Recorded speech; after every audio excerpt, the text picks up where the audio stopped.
欢迎来到腾讯视频自制的轻熟龄恋爱观察类真人秀《半熟恋人》第4季。哇，超开心的，又一次跟大家见面了啊！我是谢楠，然后今天我们观察室也有很多新朋友和老朋友，我们欢迎杜素娟老师，欢迎徐艺洋，谢谢，张纯叶、唐艺昕，还有我们的延安，欢迎大家。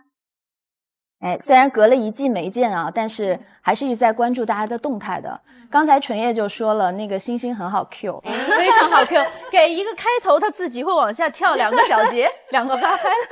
有看到吗？就是《甄嬛传》晚会的时候，我有刷到过，是不是？是啥？那个标志动作是什么来着？没有什么标志动作。它就是映射了齐国人在里面心慌的那一段，对，然后把那个动作融入进去了，然后就大力，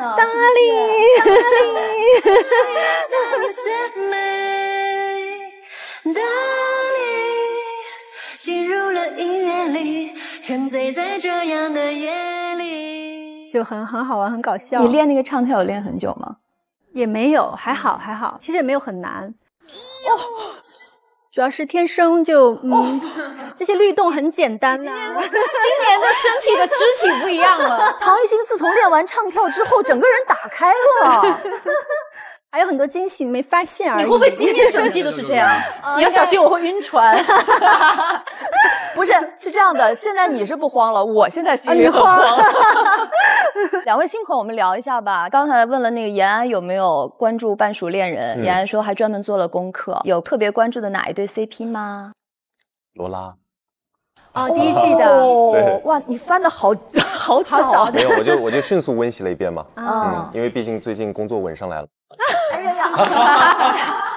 哇，为什么我的左右两边这2位是隐有卧龙凤雏的感觉？这边这是你知道天生的，那边是工作稳上来了。罗拉他们比较吸引你的是什么？我觉得是他们不是一开始可能就看对眼了，是到后面跟有不同的朋友啊，然后他们接触了之后，发现好像彼此才是最适合的。其实我觉得这个过程是蛮有意思的。所以如果你磕恋综，你最喜欢磕这种有点拉扯的过程。对，起码我们观众看到觉得说好玩，他们自己亲身体验过，肯定会觉得更有意思。就是在感情的漩涡当中的那种感觉。对，跟你演的宋汉像吗？那不能像吧？那可不能像一点儿。我在那个紫己人当中还是有一定地位的。您今天穿的这个紫色就是当然了，紫是很巧思，我自己都没想到。那紫己人讲一讲啦。因为紫己人我在2个非常大型的场合都在现场直磕了这一对。哇哦！因为我很磕剧里面的他们，然后很多的细节，因为2世嘛，就是故事情节的推进，就会特别喜欢这一对。然后现实当中他就有点羞涩和腼腆，你知道，这就形成了一种巨大的张力。好磕。你在现场里面有没有比我们磕的可以有更多细节和信息的？其实我们在那个工作当中，我的戏和他们俩同时在的其实并不多，但是也有，就比如说我的那个哥哥嫂子他们结婚的时候，大婚的时候，因为我哥小林他是一个非常的爱，那他的爱体现在不是说他，你是说小林本人是吗？对，小林本人，就是生活当中啊，他会跟你聊，但是他很容易把天聊死，就3句以内。但是他和我嫂子呢，就是可以非常的对戏里的嫂子叫的好自然，特别顺口，喜欢，还没有感觉呢。我戏里叫的是嫂嫂。他们在现场是特别欢乐的，他们很有默契，就是他们可以一直唠，话不落地的那种，是不是？我觉得这个就像您刚刚说的，就是有一个巨大的反差。对，那你本人是浪漫的吗？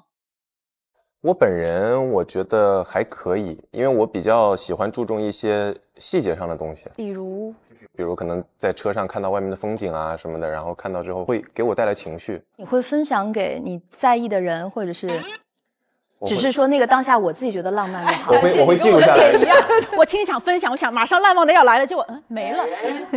一个人的浪漫也是浪漫，但你到底会怎么做吗？会分享？我会记录下来啊，记录下来，有时候我自己会品味啊，然后我可能也会发出来。就是我觉得这个是贯穿我们生活的，就是浪漫这件事情，它不是一定是针对某一个人或者怎么样。我觉得首先我先取悦自己吧。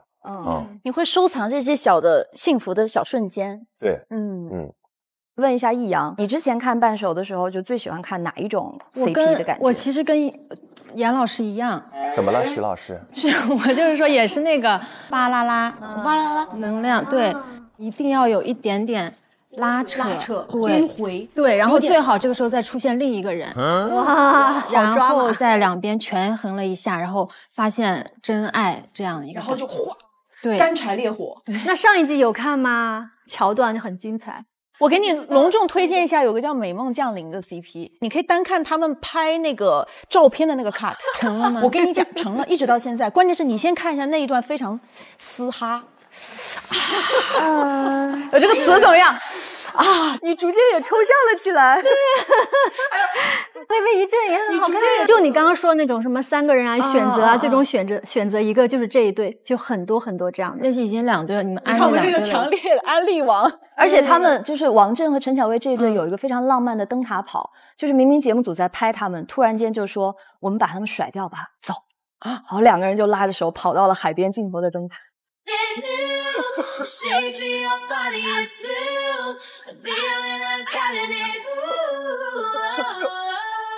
那这就很浪漫呀，是不是？而且好会啊，很多意料之外的拍电视剧呢。对，就这种感觉。但是你也很浪漫呀，你在我们看起来，对啊。多久了？你们在一起？怎么在一起？满打满算也3年了，就是3年的时间，我们可能有2年零8个月，甚至10个月的时间，我们都待在一起，是每一天都会见面。然后他工作我会陪他，然后像这次他就一起就来了。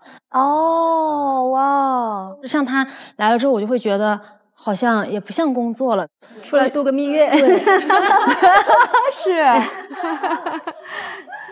我们这一季啊，其实有一个口号叫做“人生海海，恰逢其爱”，就是这个8个字。不知道就是根据自己的这样的生活的经历啊，你们会怎么去理解这8个字？我理解的就是，咱们结合着爱情来谈啊，我们往往会给爱情设一个线，觉得你在多少岁的时候你应该遇到爱情，有一点点急迫感，就是在我们的海海的一生当中，其实爱情随时都可以发生，20多岁可以发生，30多岁也会很美好，所以这是这个节目的一个很大的一个意义。我有个小小的比喻啊，就是路人给我们带来一份热闹，那么爱人他会让我们心里面开花。所以很多时候在10几岁、20多岁，假如没有遇到相爱的人，不妨再耐心一点点，到30多岁的时候，可能那个有缘的人就会经过你的窗前，然后让你感觉心里面有光，然后心里面会开花。所以人生的每个阶段，我们都可以期待爱情，等待爱情，不只说等到30加，如果30加没有等到，其实我们可以等待一生。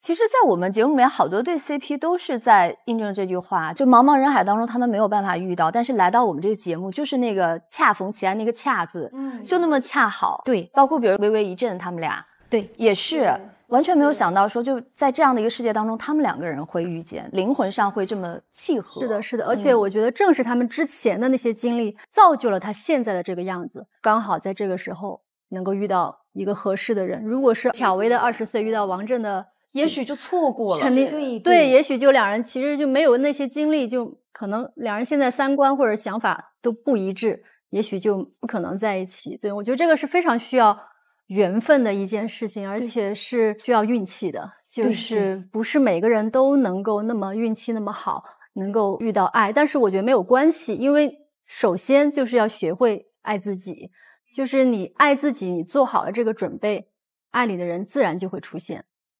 我喜欢这8个字当中的逢，在我看来，这个阶段的逢是金风玉露一相逢，便胜却人间无数。100分阅读理解。但是是发自内心，我觉得这个阶段的那个相遇来说是更深入的。我其实能够想象到那种状态，就是可能我之前是根本没有办法接受这件事情，或者是我对这件事情有点害怕，但是因为这个人出现之后，我觉得好像我也可以接受。对对。你期待那样一个人吗？我期待啊，我觉得爱情它也是生活中的一部分嘛。包括我们看到这句话的时候，复盘自己之前的经历也好，过去也好，我觉得是不管删除之前任何一个瞬间，它都不是现在的这个自己。是的。所以就是之前的每个瞬间，我都觉得是很珍贵的。我觉得所谓人生海海，恰逢其爱，不见得这个爱就是要奔向一个特定的结果，而就是在那个瞬间，我碰到了这个爱，感受了那个爱，我感受了它，我勇敢的愿意去抓住它，愿意为它付出一些，即使我自己在燃烧，那个时候其实我也是特别灿烂，然后特别幸运的一件事情。对，我们每个人都有一个特定的爱情的小时钟，这个时钟不一定是跟别人的节奏是一样的，但是你就顺其自然，顺着你的爱情的小闹钟，然后等到跟你有缘的那个人，我觉得这个叫恰逢其爱。对，阴阳，你觉得那是哪一个时刻就让你觉得哇，恰好了？非常的神奇，都没有想过我会30岁以前结婚。对，但是就是很顺其自然，而且其实我以前有点恐婚的。如果说我再早2年有这样一个人说想要跟我结婚的人出现，可能我就不会就是迈出这一步，对，我就会担心的事情会很多或者怎么样的。但是正好就是可能今年这个时间段，或者是认识这个人之后，我慢慢的心里就是建设起来之后，我觉得其实也不是一件可怕的事情，而且反而非常的稳定有安全感。这样，朋友们，我们来解答一些具体的问题。接下来我们要玩一个游戏，叫做重生之我在半熟当嘉宾。也就是说，在这个部分当中，大家都不是现在坐在观察室的我们了，我们要带入到半熟小屋当中去，你就是当中的一个人，然后你会碰到我这个面前题卡当中面临的一些非常具体的问题，你会怎么做？但是要带入里边那个人物的性格吧。你把你自己现在当成是在半熟小屋里的人，你重生了，重生了祺贵人。那我是祺贵人还是里面的角色啊？你是唐艺昕自己，但是你现在来到了半熟，你碰到了这样的问题，好的，好吗？然后游戏的规则是这样子的。比如说，先杜老师，先蒙上眼睛，然后我就从剩下人当中点选，我说是他吗？是他吗？杜老师可以随便选择说是或者是不是，但是当杜老师选择说是他，那个人就要来抽题回答的问题，好不好？啊，明白。好，那我们就从杜老师开始吧。我拿本本把眼遮上，好吧？哎呀，太严谨了，老师。对，好，开始。好，来，杜老师，是他吗？不是。是他吗？不是。是他吗？是。谁呀？是我。杜老师对我们新朋友真好，徐阳，谢谢杜老师。你们是不是有什么暗号？那是不是也会指到自己呀？会啊，会。来，我好好奇哦，随便抽一张，对，来展示。我还没看哦，我没看明白，你念一下吧。我念一下。约会期间你会创造什么意外，让你们感情升温，产生火花？完了，太难了。我寻思，我约会期间我都不敢跟人家可能多说话，就是会很紧张，所以就是我带入进去的话，我只会准备个小礼物。会不会这可以吗？如果送到新趴上，那也是好礼物。就是我会想很多，我会害怕说这个东西他不喜欢，因为约会期间的话，可能还不是特别的了解嘛。所以我送礼物，我可能就是2个人出去的时候，他给我的同时，我说，哎，我给你也准备了，就这样。如果他没给你呢？他没给我，我就给他嘛。啊，那你怎么开口呢？就我今天给你带了个礼物，就是会很平淡，因为我很担心就是自己的一些期待落空嘛。比如说我给他准备了个惊喜，万一他看到时候他不惊喜，我就会很担心。但是如果足够了解这个人之后，我就会根据就是那个人的喜好或者是他的一些习惯去准备一些惊喜，这样。那你目前准备下来的惊喜里面，黄子韬都稳稳的接住了吗？那个情绪给到了吗？还可以，因为我的话其实也没有送过什么礼物，就剪过2支视频，就是我们之间的视频。那很用心啊。对，他很感动，但是他没有在我面前落泪。他背过身落泪了？没有，我不知道。他跟我说他是落泪了，我也不知道，反正在我面前没有表现出来。他拍了个视频，媳妇儿我哭了。他反正表达我也就信了嘛。对，但是我觉得就揣摩对方的心意，准备礼物的那个过程，其实本身就是很用心的一个过程了。每个人的表达方式不一样嘛，有的大胆一点，对吧？直接一点，有的含蓄一些。好，我们下一题来吧。那有可能还会抽到我是吗？接下来是你来指人了。我来。那你不会指我本人吧？不好说，不好说。来，好，请闭眼。好，易阳，是他吗？是，耶！干脆利落。我不知道为什么，我就觉得易阳这一把第一个就会说是。对，有点迫不及待的感觉你抽2个吧，要不然啊？没有，都给我吧。来，好，我们听一下延安的男低音。当你因工作原因错过与他的约会，你会如何弥补？您会如何弥补？我会如何弥补呢？再给自己争取思考的时间。你发生过这事儿没有？有过，因为肯定是约会会约好嘛，然后后面可能因为临时的变动，那我肯定首先是真诚的表示一个抱歉。其实他最想回答的一个问题，可能就是为什么这个优先级在我之上？可能气也气这个东西。对，但是我觉得2个人陪伴彼此也好，我一起走下去也好，其实是一个过程。为什么这个时候我的工作也好，或者是我这一次有临时的变动，为什么优先级比他高？我觉得每一次出现这种情况的时候，都要去表达，尊重对方，才可以2个人走得更远，而不是到后面就像我们说的走向亲情之后，好像什么事情是理所应当的，就其实不是。那比如说你就是这次工作错过了，下次约会见面了，你会怎么跟他来说你这个歉意呢？先送礼物。我肯定就是嬉皮笑脸的呀，我就是嬉皮笑脸就很好啊，就是不用那么正经嘛，毕竟是亲密关系。然后最主要就是那个理由能说服我。我们经常看就是偶像剧的时候，看弹幕就会说太好了，这个男主角长嘴了。我觉得延安就是属于这种，就是碰到矛盾不糊弄。不拖，我把它清清楚楚的讲明白给你听。对，因为我是喜欢表达比较多的，尤其是在亲密关系里边因为我觉得成长到现在，我是觉得没有谁他能够完全理解你的，对，他不能时时刻刻知道你的想法是什么，所以我觉得是要时时向对方表达自己的感受也好，情绪也好，这样我们才能这个关系更稳固，或者是更亲密。好，那我们接下来下一道题那就延安来指人吧。我蒙住，是他吗？不是。是他吗？是。完美。我这成功率是不是有点太高了？哇塞，不太重样的。心流，可以，挑一个，来吧，心流，心流。敲门邀约环节，当你不来电的嘉宾邀约你，你会如何高情商的拒绝？很难哎，这个还好不是我抽的。你要大喘一口气，呼。高情商拒绝。我记得巧薇那次就是因为不好意思拒绝，结果弄得自己很难受。王志任是吧？对，还哭了，巧薇哭了，如果是我觉得我应该不是巧薇的那种，就是会不好意思拒绝。我也觉得是，我觉得我们忽略那个高情商，就是从本人出发吧，你会怎么做？对，哎，我可不可以跟他说我已经有约了？但是你不笃定有没有人约你哦，那就算了呗，反正这不是我喜欢的呀。如果我喜欢那个没来约我，那也无所谓吧。就很直接了。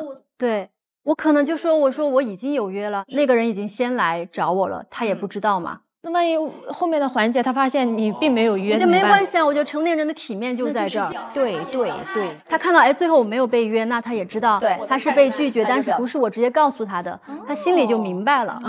这样大家都有个体面在。对，很好。对，因为我如果不喜欢，我肯定是明确拒绝的那种，不会接受的，我宁愿没有。好，很好，好厉害啊！好酷。来吧，糖糖你来选。好，我闭眼哈。请问糖糖是他吗？是。太是了！你怎么不指他呀？我也不知道，我今天这手是神了吗？你们为什么都跟我这么虚有灵犀？哎呀，我以为你一开始就指纯叶呢。你这样，你抽一个，再分给纯叶一个。好，那我抽2个，这是为什么呢？送你一个，来赔一个，你赔一个，赔一个，赔一个，走一个。你先想让我想想啊。好吧，当你看到心仪的嘉宾与他的约会对象回到小屋后，你会做什么让他感知到你的醋意？啊，我想起那个桥段，林毅跟那个小马，对对对，他们当时就表现的很明显，好明显，对。想要一个毯子，这里也没，真是一句话不说。哎，想要毯子拿不拿？你今天去哪里玩啊？别吧啊！在那个沙发那儿问话，另外一个不接，所以就重生了。唐艺昕唰掉落到了那个场景当中。我觉得看当时我跟他处于什么关系状态，对对对，那就是很明确的，你们俩绑定了那种啊，绑定了，明显他给你表达过说他喜欢我，对，但他可能也是被动的被别人约出去了啊，被动约出去了。对，但是你可能也不快乐，你不舒服，你怎么办？去厨房倒一杯醋，然后递给他说：“渴了吧？”非常的刻意。但是这个里面是不是有点小俏皮在？就是我错了，可爱的，我错了。我不知道哎，我可能就跟他说：“哎，回来了。”然后要回来了。我应该不会这样说的，我应该不会这样。你是回来了，说哟。回来了，是甄嬛小主的那个晚会看的，会私下聊是吗？对，我表面上一定不会表现出来，而且我觉得如果说我俩已经比较就确定关系的话，他一定能够感知到，而且我觉得他应该主动来找我，然后我们再聊一下，因为我们前面如果也没有吵架或怎么样，如果他觉得好像就当没发生一样，他不认为我会介意这个事情，那我就看错他了。我觉得这点特别好，因为你当着很多朋友的面去表达这个醋意的时候，你那个边界感其实就消失了。对对对，我还是会比较理智的。好，来我们纯叶。当你发现你与情敌都给他做了早餐，你会如何凸显自己的特别？这是什么问题？哎。之前已经追过那个能能他们那个，应该知道早餐这件事情是非常重要，必备技能，兵家必争之地。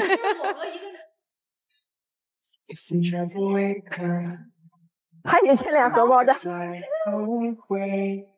啊，有理哥帮你做的。我看出来了，3个蛋。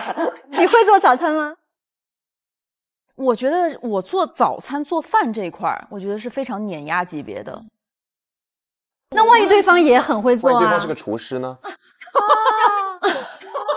像那个罗拉那种，罗拉那种呢？哇，罗拉，冰山难度啊，属于是。不是，我会把那个形式感造满。对，最关键，我觉得我可能还会跟我喜欢的男孩说，我会把内容可能告诉他，让他直接的知道哪一个。你这小表情，你代入了呀？对呀，那肯定的，多少是有点。你没有醋意啊，我来醋意，我可有醋意了。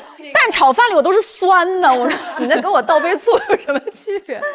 我就会直接告诉他，我是那种很直接的，愿意告诉他的人。然后可能夹杂着自己一点心思，比如说那个小便当盒子的那个有小菜单的那个是我的。我形式感很满，不要小看我。厨师，你怎么不知道我其实副业是厨师？徐艺洋突然发现说：“哦，我学习的对象就在我的隔壁啊！”是的。我们回到就是半熟这个年龄阶段，其实很多人会面对，比如说生活方式的转变、人际关系的变动、工作的变动等等等等。但其实所有这一切外在的因素都会影响我们和感情之间的这种关系，它到底占我们多少比重？我们碰到这样的问题的时候，该怎么去取舍？就是我觉得人是可以做到对这几个都同样的去，就是你的态度就是成年人既要又要，既要又要还要还要。我觉得事实上生活的现实就是这样，因为感情它是不经意出现的，它不受你的控制，它突然它可能跟你原本的人生轨迹的东西，它会发生很大的不一样，当然也可能是一样，所以我觉得这是一个挺现实的。那他如果提出来说，就是我希望你替我看顾好大后方，然后我去打拼的话，在什么情况下你会答应，什么情况下你不会答应？我觉得这个可能最开始的时候得有一个基本的共识，就是我也想自我实现，就我尊重你的同时，其实我也渴望得到的是对方用同样的标准来尊重我。因为是共同要奔向同一个未来嘛。对对对，答案是尊重为最大的前提。我们经常碰到了，因为工作的关系，两个人分开很久。像这样的情况之下，你们会怎么讨论说去处理这样爱情跟工作之间的关系？分开很久，我觉得我们从在一起就是常态，因为两个演员必定是要经常分开的。而我会觉得就是说，每个阶段是不一样的，就是我觉得每个人自己都要想明白自己当下什么是对你来说最重要的，然后会有一个选择。我觉得没有平衡这一说。我觉得最好的状态就是在生活当中去释放工作的压力，然后在工作当中去暂时逃离生活的琐碎吧。我觉得就是两边你都能够做到一个享受的状态。妍安，你谈过恋爱吗？谈过恋爱。那你谈恋爱的时候，是会有一些属于自己的那种保鲜的小秘诀或者小仪式感？对我来说，保鲜的秘诀就是经常抱抱、拥抱。肢体太重要了，肢体接触非常重要。我在接触你的时候，我觉得是在充电，能够有安全感，我觉得安心。就是可能有时候不需要讲那么多话，或者是表达那么多啊，可能只是见面，然后拥抱，我就觉得已经好像自己已经回血了那种感觉。是说的真好，都好像很有经验的样子。哇！其实爱情保鲜这非常重要的，就是我们说的自我建设、自我生长。你把自己建设好了，你能够成为一个航空母舰，你的爱情有地方降落。如果自己没有建设好，我把我牺牲掉了，可能你的爱情就是空中楼阁。就是一个不断的在生长过程当中的人，你的吸引力每天都会有变化。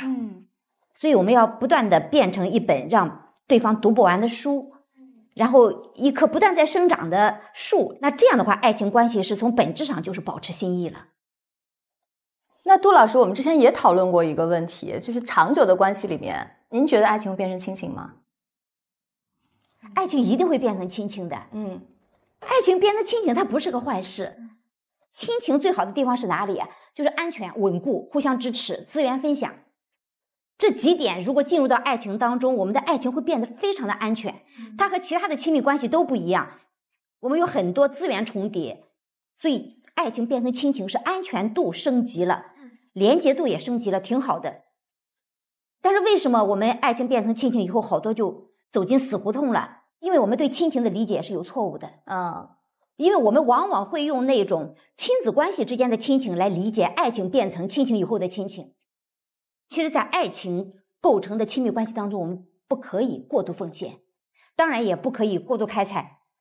其实亲情也不应该肆无忌惮，就算对你的父母、对你的孩子，都应该是平等独立的对待，而且也应该是有边界感的。对，我特别同意。对，任何关系都是。然后两个相爱的人，就算我们获得了亲情的安全感和稳固感，但是也意味着说我需要在他面前要经营一些美感。就我每次接到金哥发来的自拍照片，都是从这个角度拍的，一点不夸张。在你们没有聊到今天这个话题之前，我还在跟他想说你能不能发一点你好看的照片给我？形象是需要经营的，好吗？你看，我找到论据了，这是极大的自信。他相信，无论他从哪个角度拍了丑照，他在你心目当中都是美的。杜老师，你是娘家人不？对啊，他可能觉得那样很可爱呀。对，这是高度信任。那你会给他发很美的照片吗？我都这样，我都这样，我俩拍照片一个这样一个这样。男生很多都不会太在乎这些。对，我们在爱情关系当中还是要注意一下，要注意美。对，要注意美。对，尽量不要像那个金哥一样从不同角度，因为那是要在我确信我在对方心目当中是牢不可破的美，他坚信这一点，所以我给你发丑照没关系。好，我们经过这一些小小的问题之后呢，也算是一个短暂的热身。那也欢迎所有的朋友关注《半熟恋人》第4季。